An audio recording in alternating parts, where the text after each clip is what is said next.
Hi, and welcome to the June 21st Select Board meeting, Norfolk Select Board, and we are, I don't have to say anything. Oh, we are offering it on Zoom because of state law allows us to do so, but we're here in person, and let's stand and face the flag.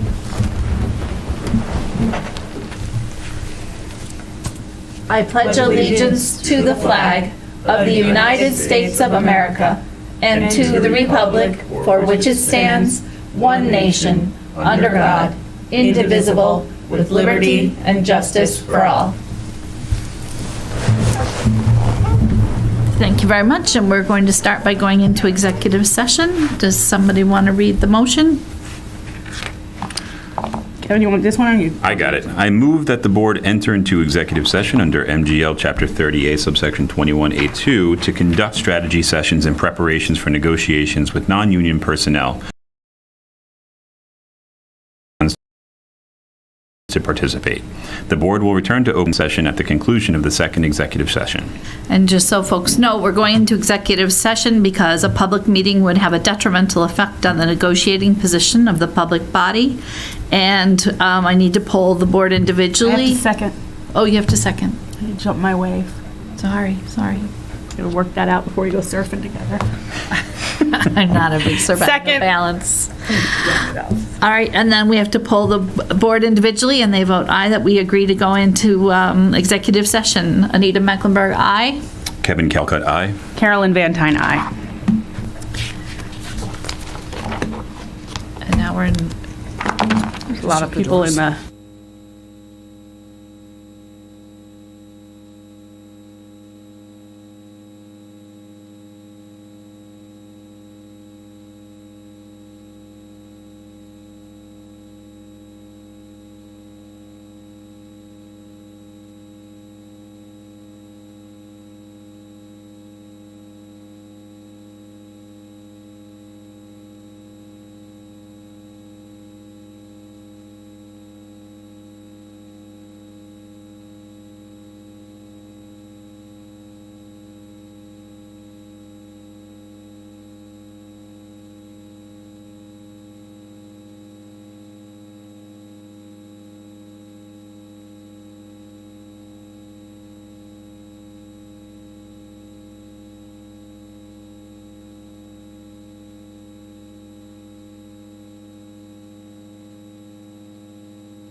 Welcome back.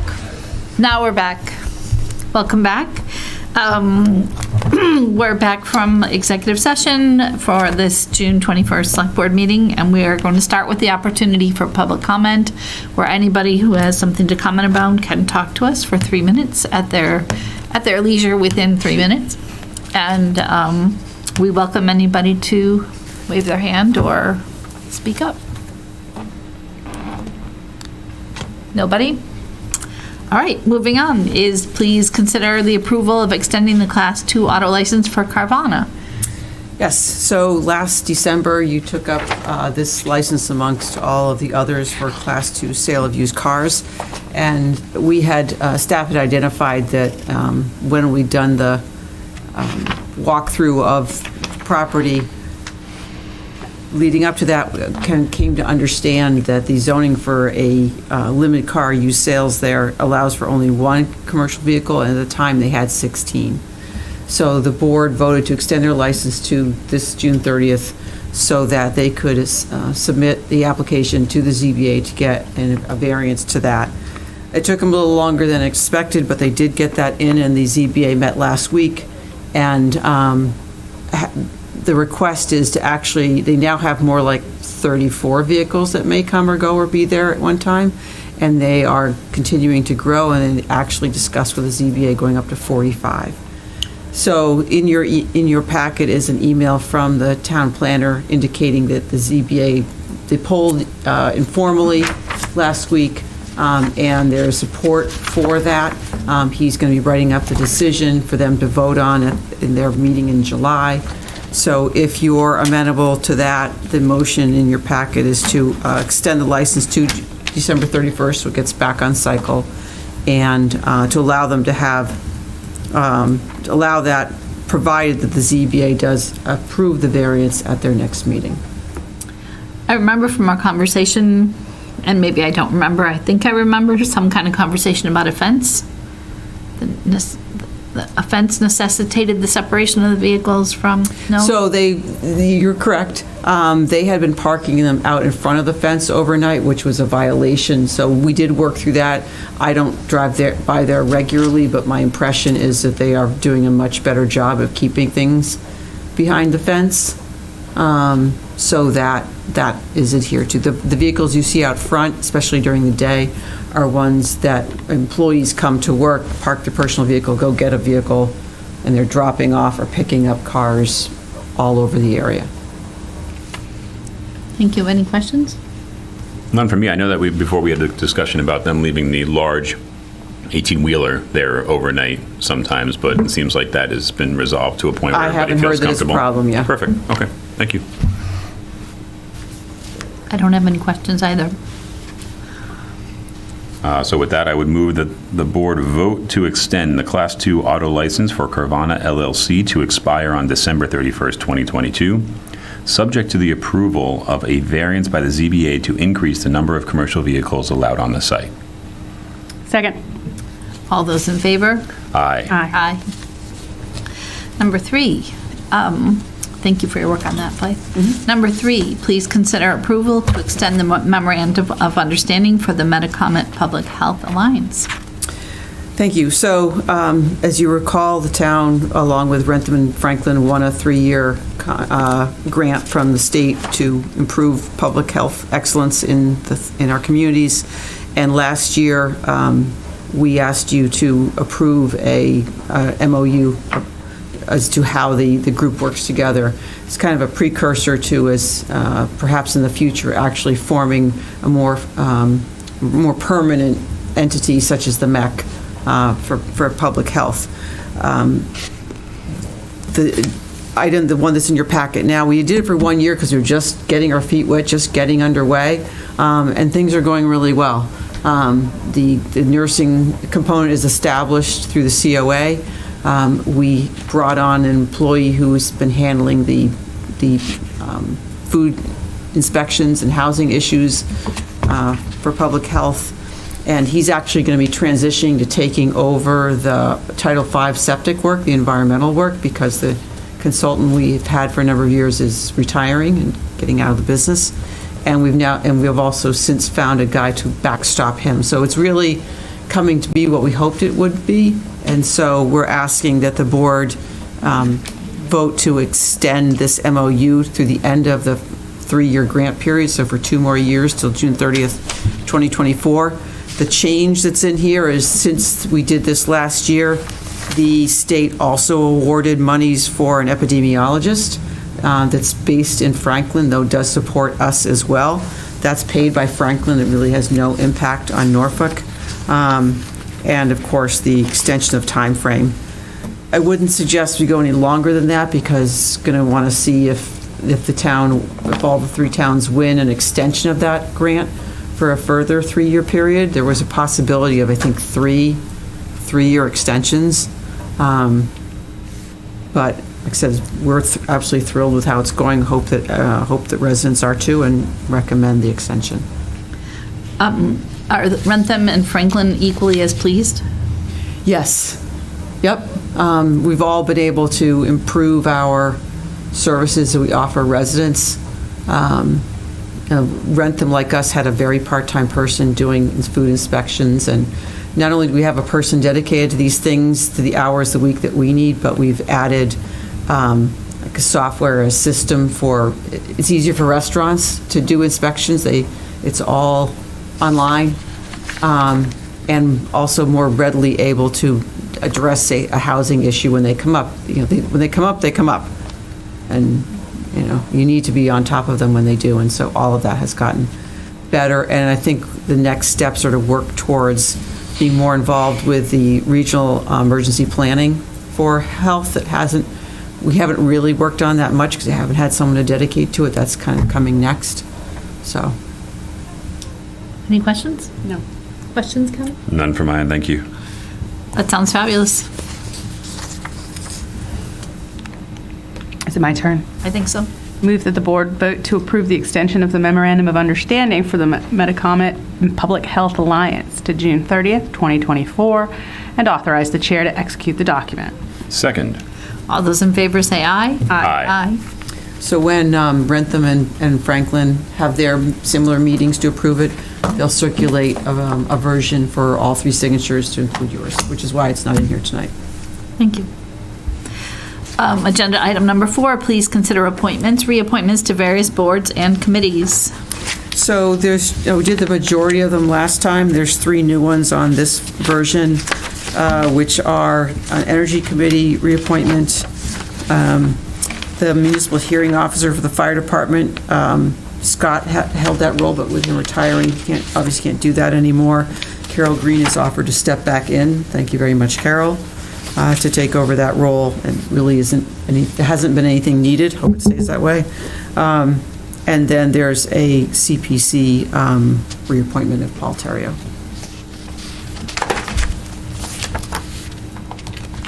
Any questions?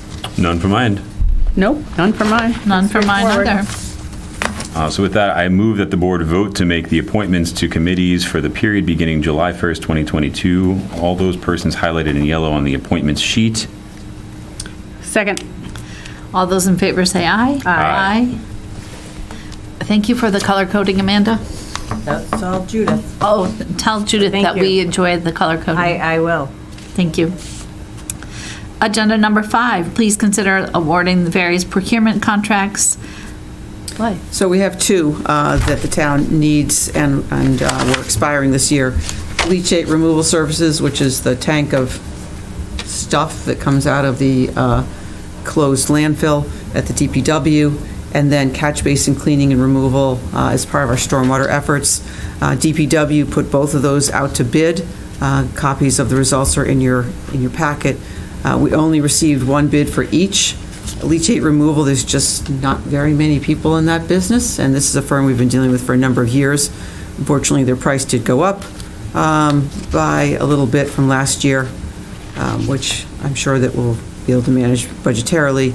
And then for catch basin cleaning, we bid that on our own, even though Surge bid it, because we have a need to not only clean but remove material. We can no longer keep stockpiling at a DPW. In fact, the town will have to find some way to get rid of what's there at some point. We only received one bid. The firm that does the surge bid, I think, was too far extended with all the work they have with other towns to bid on it. So a firm named Truax, who I'm familiar with, I know DPW is familiar with, was the bidder. Their bid is fine. It's expensive mostly because of the removal for next year, and those costs we paid for if you approve the ARPA funds we budgeted at town meeting. We've applied to the county to cover this and other things, so that's how it will be paid for. This might be on a tangent, so I apologize, but I remember that the leachate system had kind of gotten out of control.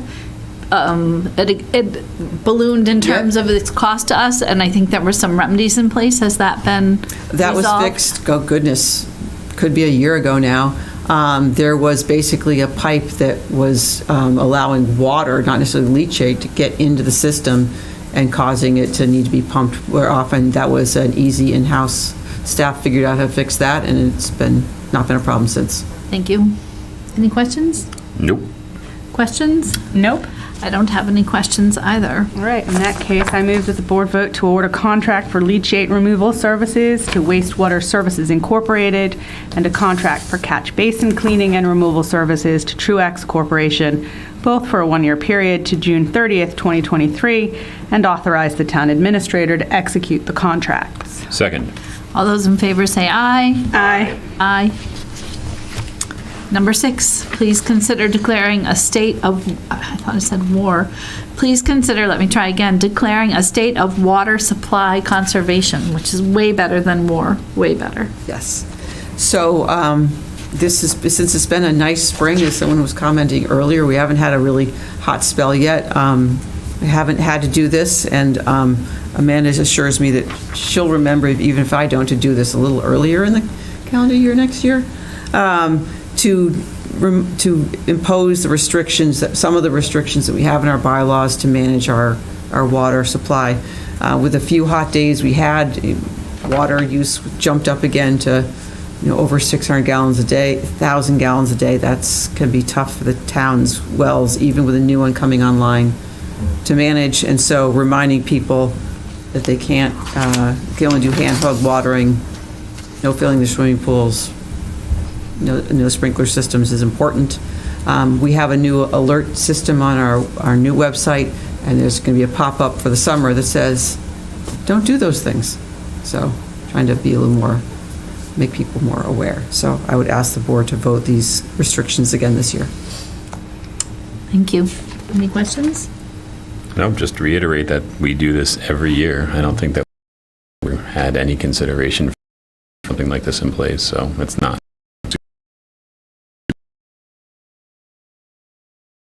DEP has made it fairly well aware to communities that as water becomes more of an issue in our area and throughout the country as well, they're going to likely be tamping down and requiring that the towns take further measures to limit water use in the future. So I think getting people to comply, voluntarily is huge, because it won't be a fun day when communities have to really force people to stop using water the way they Builds those shouldn't. habits.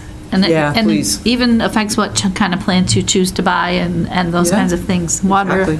is a finite resource, so. I'll say one thing. I know last year there was a question, because Kevin's right, every year we do this, and I know from driving around, you see all the other towns who already have their sort of signs up. And I think last year the sign went up before we voted. I think that was one of the issues. I remember going through the Rotary, and I was like, I do not recall that we've had a vote on that. So this year we put the cart behind the horse. That's kind of nice. But I do recollect last year saying, if you have a well, are you excluded or excused from this restriction? And then I went and looked, and no. I mean, enforcement is a little more of a challenge, right? Because there's no way to tell if, you could tell if I were using just by looking at my usage, but that's not going to be. Not if I were.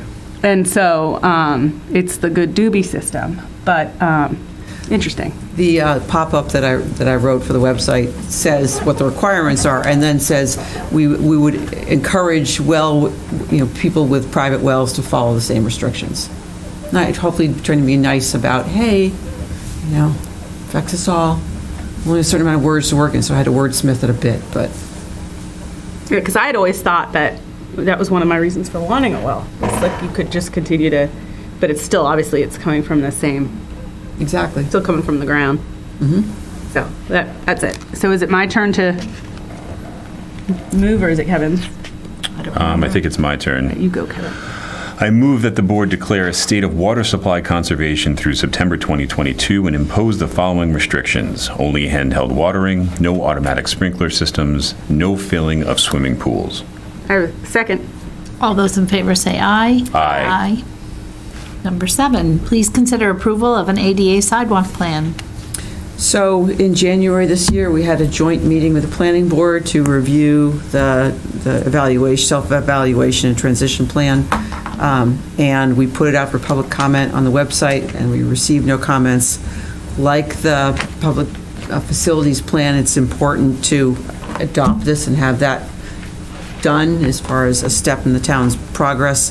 That will also give planning and public works kind of a roadmap to putting together a capital plan going forward of how we're going to start to address these. Is it grants? Is it town funds? So that we can start to tick off the issues that have been identified and slowly improve the town's facilities in that area. Excellent. I was interviewed by a young man, Alex Pappas, about sidewalks. He wanted us to add more sidewalks, but I think he's in 7th grade. I think he met with Blair as well to talk Okay. about sidewalks. Just random aside from Anita. Sorry. I'm so tired tonight. Go ahead. Do you have any questions, Kevin? No questions from mine. No, I mean, unless you have some more random No, facts like earlier tonight, those might be. I do That'd have be some, but fun. I'll save those for later, after the camera's off. It's not nearly as much fun, but okay. Thank you. It's my turn, right? I think so. I move that the board adopt the ADA self-evaluation and transition plan for sidewalks, curbs, and ramps effective June 21st, 2022. Second. All those in favor say aye. Aye. Number 8, please discuss the FY23 Norfolk County budget. So I don't really necessarily want to discuss the entire 5-meeting budget review. You know you do. But we did include the handout. County Director Cronin did give us a copy of it, so it's included in the packet. Anybody who wants to peruse is more than welcome to do so. And if they do have any questions about the course of discussion or what was talked about within the advisory board, I'm more than happy to talk to anybody who has any questions to that end. One thing I did just want to talk about briefly, though, was probably the most contentious item that came up during the course of these conversations, which was the Chief Information Officer position at the Registry of Deeds. We all get Not sure if anybody heard about that. Oh, my 16 Lanta. emails. Yeah. Every single, So sorry. because there was such a big outreach effort by the registry to inform everybody what was going on, I just wanted to make sure that I kind of closed the loop for anybody that was interested. Essentially, what the county was proposing was, after getting a consultant to come in and analyze operations to identify any efficiencies that could be had, this group identified that, hey, having a centralized CIO at the county level who oversaw the registry would make things a little bit more streamlined in terms of keeping systems up to date and certain efforts as it pertained to management and standard operating procedures and whatnot. The registry disagreed. He wanted somebody who was designated as a CIO there on site at the registry, and therein began the whole downstream communications, arguments, disagreements, and whatnot. And eventually, no, there wasn't yelling, but there was some there was robust dialogue, I think is the best way to say it. Robust. But, little wordsmith over there. at the end of the day, I think that where we landed was, having a centralized person at the county was the best way to ensure that county systems and registry systems in 2 separate buildings stayed aligned. They need to be updated, they need to get off of physical servers and get into the cloud, and these kind of things just were not coordinated beforehand. And during the course of conversation, I added in some of my experience working with large organizations that leverage a CIO and then directors in different areas to handle specific needs of different areas within a certain organization. So at the end of the day, the county advisory board voted close to unanimously. I think it might have been 4 or 5 people who disagreed, but mostly the majority voted to have that position be centered at the county as opposed to the registry moving forward, and still maintaining individuals at the registry who handle the day-to-day operations, which we believe the registry identified as being his biggest concern. We weren't going to have people there on site to help us. As part of this plan, there absolutely will be people on site there to help them, just not the CIO. One of the great things that came out of it, too, is Director Cronin asked me to assist with looking at the applications for the new CIO for this position. So I was able to lend some insight to that end as well. And I believe they're going to be interviewing the 5 finalists over the course of the next couple of weeks. So that position will be in place, and they'll be able to get things up and running again. Excellent. Excellent. Thank you for going to those meetings. No, you're very welcome. And thank you for appointing me and entrusting me to represent Norfolk in those forums. Questions? No.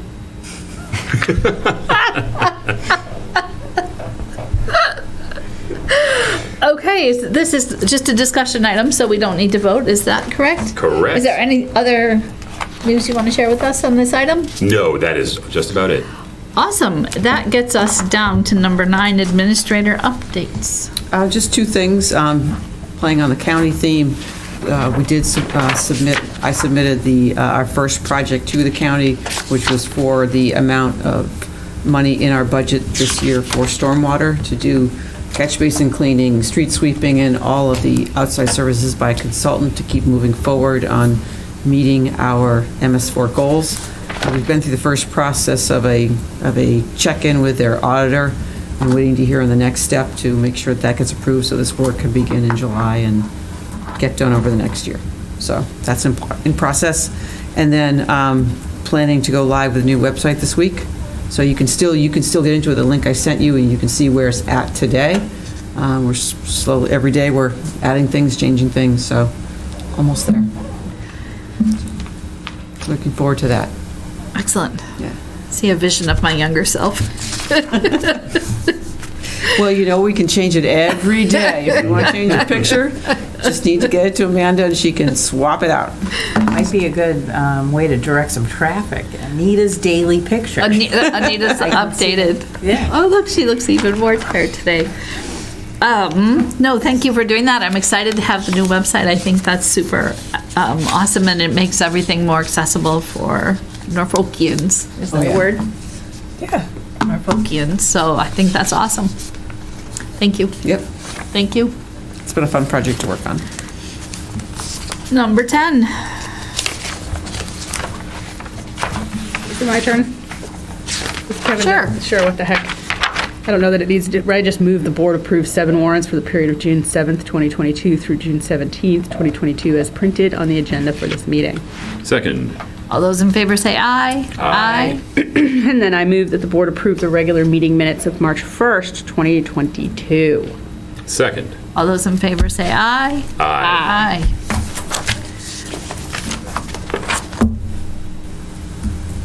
One last motion. I move to adjourn. Second. All those in favor say aye. Aye. Thank you.